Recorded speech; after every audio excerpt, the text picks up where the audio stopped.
Hi there YouTube, my name is Pixar Prime 10 and welcome back to another episode of Mega Man 4. Today you and I are going to look at the 30th anniversary Mega Man 8-bit figure sets. There are 4 of these sets, each featuring a different version of Mega Man and a boss from the first classic Mega Man game. The first version, as you can see in front of you, is Mega Man vs. Cutman, and then we have Mega Man vs. Elec Man with Mega Man's rolling cutter power. Next is Mega Man vs. Fireman with the ice slasher power. And then Mega Man vs. Gutsman with the super arm power. I really love the packaging for all of these sets. In the bottom left corner here, you have a really awesome piece of artwork for Mega Man himself. Of course, you have the classic Mega Man logo here on the bottom with the 30th anniversary logo up there in the top. And on the bottom, you have which characters are featured in the set. One thing that is absolutely awesome is that you could actually use these boxes as displays. If you look in the back there, that is actually the background that you would see if you were fighting Cutman in the original Mega Man game. And that is the same for all the other packs in the set, which is really cool. Even on the side there, you can see the doors that go up and down whenever you enter a boss room in a Mega Man game. The only variety between the boxes are the actual figures in the front and the names on the bottom. On the back here, we have some information about the basic story of the first Mega Man game, and we have some awesome classic artwork of Mega Man and the 4 bosses that you can get in these 8-bit sets. And on the bottom, they actually advertise all of the sets themselves. One thing that is really unfortunate is they only make 4 out of the 6 bosses from the first Mega Man game. They don't make Iceman and they don't make Bomb Man, which is really unfortunate because as awesome as these guys look on a shelf together, it would be great if you had the entire cast from Mega Man 1 together. Once you open up the boxes, there's actually a neat little thing hidden inside the tab here, and you can see all 6 of the bosses from Mega Man 1 facing Mega Man. This is a display that I really wish I could have on my shelf. Other than that, there's not much else to look at on these boxes. So, what do you say we mega bust these guys out of their packaging so we can take a little bit of a closer look? Alright, so here we have all 8 of the 8-bit figures out of their packaging. And well, I basically want to go set by set and take a look at these figures individually because they're actually pretty cool. So what do you say we start with the most basic set out of the 4, being Mega Man vs. Cutman? So I wanted to start with this set because it is the most basic out of the 4. And well, it's actually quite honestly my favorite. As awesome as the other sets are, there's something really cool about this one to me. I actually think because it comes with this basic Mega Man. Now, if you guys have ever seen previous Mega Man videos and you've seen my Mega Man collection, you know I have a lot of representations of 8-bit Mega Man. So why would I want another one? Well, all the figures in these sets are actually slightly articulated, believe it or not. It's very little on each figure, but starting with Mega Man here, his arm, or his Mega Buster arm, can go up and down. And there's really not much you can do with this, except instead of having it straight forward, you could tilt it up a little bit just to give him a little bit of a upward shooting motion, or you could have him shoot down a little bit. But once you start to go farther than that, it kind of just looks really wonky, and his arm just looks kind of strange. But I do appreciate that they put that in there. Also, they totally could have made these figures just completely flat with no molding, but as you can see, there's different levels to all of the different shapes in there, which is really cool. And it's not just random, as you can see all of his armor bits, so his boots, his gauntlets, and his helmet are raised. And then things like his face and the lighter blue sections are all on the same level, and the black background is all the base level. So there's something really cool about just having an 8-bit Mega Man. I don't know, I've just always loved it, and the blue has always been my favorite version of Mega Man, because blue is my favorite color, as much as I love the other variations of him. All of the figures also come with one accessory each. The normal Mega Man here comes with one of his lemons, or one of his pellet shots. There is absolutely nothing special going on here, it's just yellow, it's a lemon, and it's got a little bit of a shine there, but it's all 3D, which I super appreciate, and if you don't want it on there, you don't have to have it, or you can just peg it on and it looks like he's shooting, and I absolutely love the way that looks, but I also do dig the way it looks with just the arm cannon. Moving on to Cutman, he actually has 2 points of articulation. Both of his arms can go up that much, and then they can both go down that much. So I actually like having them up like this, because that totally represents the way, you know, he stands at the beginning of the fight in the first Mega Man game with his arms out, and oh, I'm gonna beat you. Even though it's just an 8-bit figure, it just has so much character to it, because it really nicely represents the way those characters looked in the game. And if you just have these guys like that, it absolutely looks like a scene from the first Mega Man game. All the paint on these guys is absolutely fantastic, mainly because they're not painted, they're all molded in this color. Each piece is molded in the color that you see, and it's all put together, so there's no paint bleeding, which is really awesome, and I really appreciate that. There is some mold lines that you can see there and there where it doesn't look too incredibly pretty, but when you have it on a shelf, you're not really going to notice it. Cutman's accessory is you can actually take off his little head scissor piece, which is really cool, because in the game, obviously, he would take this and then he'd throw it at Mega Man, and it would go out like that and come back, and then he'd catch it, he'd have it back on his head, and he'd start jumping around. And what's awesome is not just do you have the peg on his head, but you also have the hole on his hand, so you can have it as if he's throwing it, which is really cool. I would really like a version of Mega Man without the Mega Buster, or just the hand and just standing. I really think it would have been cool if they gave you the option to take this out and put an arm in, but that's asking a lot of very simple figures. Moving on to my next favorite set, mainly because Elec Man is actually my favorite boss from Mega Man 1, but we're also going in this order because if you just think about it logistically, if you beat Cutman in Mega Man 1, you get the Rolling Cutter power, which is the power that you have here. And what's an awesome attention to detail in these sets is that each boss comes with the Mega Man that is the weakness that you would use against them. So Elec Man was weak to the Rolling Cutter. So once you beat Cutman, you would use the Rolling Cutter to beat Elec Man.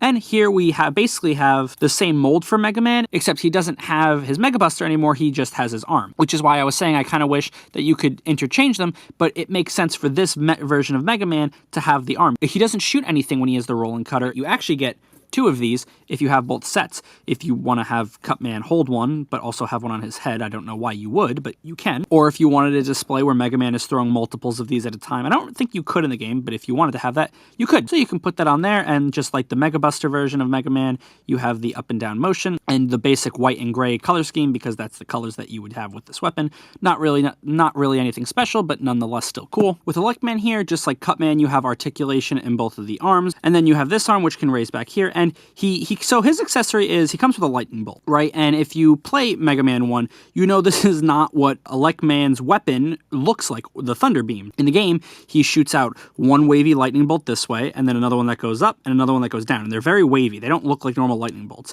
And I understand why they didn't do that. It would have been a hard thing to turn into an accessory, which is why they went with this little lightning bolt, which makes sense. I guess he's like a lightning god and can just hold lightning bolts in his hand. And I guess you could have him stab Mega Man with it, but he's kind of facing the wrong way. I do wish that they actually put the peg for Elec Man on this side. Maybe they could have made it so that the peg is there and you could have him shooting that at Mega Man, because I think that would look a whole heck of a lot better. And if you guys have seen, like I said, my collection videos in previous years, you know I have those bead sprites of Mega Man characters, which are cool, but they're flat. These guys have some real depth to them. And while, yes, they're just boring 8-bit figures, it brings them to life, and it actually makes them more fun than they really could be. So breaking the pattern a little bit, now we have Mega Man versus Fireman. And the reason I say breaking the pattern is because last time we had Mega Man versus Elec Man, and when you beat Elec Man, you get the Thunder Beam, and you would use the Thunder Beam to fight Iceman. But there is no Iceman set, so we're jumping to what would happen if you beat Iceman, which is getting the Ice Slasher power. This Mega Man is extremely similar to the basic Mega Man that came in the Cutman set. They're both the same mold with the Mega Buster out, which means that this guy is going to have the same articulation as that other Mega Man. I really like the colors on here. Like I said, blue is my favorite color, so the blue and white looks really cool to me. And then Fireman looks really cool. It's definitely not one of my favorite bosses in Mega Man 1, but this figure just feels really nice. He's very heavy, he's very stocky and solid, and the 8-bit sprites translate so well into these figures. His accessory is just this little fire thing. You have some more articulation to the other bosses. The arms go down and the arms go up. This is kind of strange to me because I don't remember in the game if he held the fire like that. I don't think he did. It's cool because you could put it on the floor as if he threw it, or there's fire on the floor, because, you know, there was fire on the floor when you fought Fireman. But I could have sworn he had like a gun or something and shot fire rather than threw it. And I super appreciate the ice versus fire aesthetic. I think it looks really nice. And finally, we have the most heavy-duty set of the 4, Mega Man versus Gutsman. And again, we're kind of skipping around here because when you beat Fireman, you would go fight Bomb Man because that's his weakness. But then when you get the Hyper Bomb, you would go fight Gutsman. And I have to apologize. You're probably wondering where Gutsman's accessory is, and it was a little rock. It was definitely the lamest of all the accessories in my opinion. But I put him on my shelf, and then I put the rock in front of him, and I hit something, and the rock fell, and the rock is now behind my shelf, and I have no access to that area, so I can't get to it. So I apologize. If you want to look up a picture, you can see what it looked like. But anyway, looking at Mega Man, and he's shooting this giant bomb thing, which, you know, looks like a bomb. The Gutsman fight was actually really hard because, you know, if you didn't have his weakness, every time you hit the floor, you got stunned. But you have this, you just throw it over, it hits Gutsman, Gutsman dies. I really like the green. It throws me off a lot because when I see green, you know, you think green things. And so I think Frog when I see this, because I think of in Mega Man 4 when you beat Toadman and you get, you know, the rain thing that goes across the screen, that weapon, this is the color that you get. So every time I see this, I'm like, oh, it's Toadman Mega Man. I'm like, no, this is Mega Man 1, this is Hyper Bomb Mega Man. I definitely prefer the Mega Mans with the Mega Busters over the ones with the arms, because when you take out the weapon with this, it doesn't look realistic anymore. However, if I'm going to have the arm up, I'm probably going to have that plugged in. You know, I appreciate that you can take these weapons off and that they're not permanently attached. It takes something that is simple, which is 8-bit sprites, and makes them a cool toy, which I super appreciate. For Gutsman, you have the same level of articulation that we've already seen, which is just the arms going out. I definitely don't think that he ever did this in the game. He is a very big character, and all he did was stand there and just go, and that was it. But Cutman is a very iconic boss in the Mega Man series. He is not just in Mega Man 1. There is a boss that based on him in Mega Man 3. He comes back in Mega Man 7. He's everywhere. So it's really cool to have him in figure form. And even though he doesn't do much, you know, just from this to this, that's enough variation for me. And he's definitely the heaviest out of all these figures. And these figures, they don't feel cheap at all. They feel really high quality, and the plastic feels good, and it looks good. And I just really appreciate that. So one thing is for sure, and it's that these things are just really, really cool looking. There's not much going on in terms of play factor as a toy, but in terms of displays, these things look really cool. While there's not much detail to be shown from 8-bit sprites, the detail and accuracy on these figures is really, really great. Jakks Pacific could have very easily just made these static figures that were just statues, but they gave them posability, 3D texture, and accessories. And that's honestly why I think at $10 a piece, you're getting a really good value with these figure sets. Really, my biggest complaint with these sets is just that, well, I want more. As much as I absolutely love these 4 sets, I really just want to be able to round out the cast from Mega Man 1 and have all 6 of the bosses and all 6 of Mega Man's forms from that game. And with that being said, why stop there? I want these sets, but from all of the Mega Man games. In fact, a lot of my favorite bosses from the Mega Man series don't come from Mega Man 1. There's so much room to keep going with these sets, but because there's such a broad range of places they could go with these sets, I totally understand why they might not want to go further with it. But I really am just probably making a mountain out of a molehill. These really are just supposed to be some simple sets. And as basics figures, they look really good sitting on a shelf. So I would highly recommend these sets to any classic Mega Man fan. And that is going to bring us to the end of another episode of Mega Man 4. I really hope you guys are enjoying this year's season. Click the subscribe button and stay tuned because there's lots more coming before the end of the month. Thank you all for watching, and I will see you on the next episode.